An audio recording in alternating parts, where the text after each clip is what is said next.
Jackie, does neutral language really change the way people vote? I think it has to. If you look at, you mentioned the title, Save Our Homes from Excessive Property Taxes. That's suggestive, for some people kind of inflammatory. We were talking before we went to air, this is one of the most divisive referendums, amendments to go on the ballot. Maybe not as emotional, but we saw the same kind of vitriol and complete polar opposite sides when we were talking about abortion a couple years ago.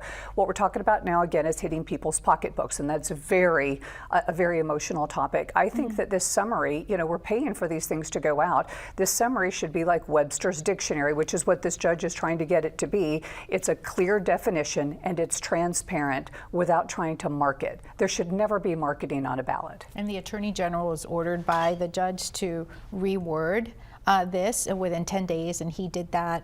Michael, there are voters who do support the idea of this Amendment 3.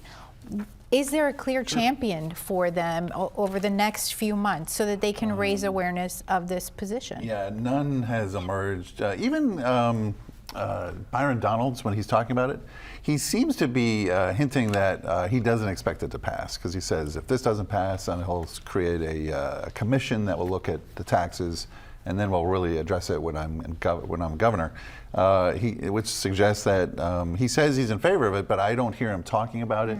I don't hear anybody talking about it, and the people who are against it, the first responders, are really against it. So I don't really see a pathway. Well, I think the thing is that you don't necessarily need a big advocate. Why? Because affordability, like cutting my taxes. I think that it doesn't necessarily need one. Ron DeSantis has said he's not going to be this person to champion it. He has said that, yes. Now we in the press, and we write about all these different groups who are against it, right? But in terms of, we haven't seen any commercials, for example, yet. I know it's we're far away from the general election yet, but I think it's an information war, it's an education war, and I think that's up in the air right now. 60% is a formidable number to get to win, but polls have shown that it, in some cases, it is getting, again, we don't believe any poll, that it's doing well, and that maybe when people are informed more about the downside effects of it in terms of cutting local revenues for programs they like, then they like it less. Yeah, but who's going to get that information out there? Journalists who I've talked to who are going out and doing the man on the street sound bites, they are finding that a lot more people are considering voting yes to the Amendment 3.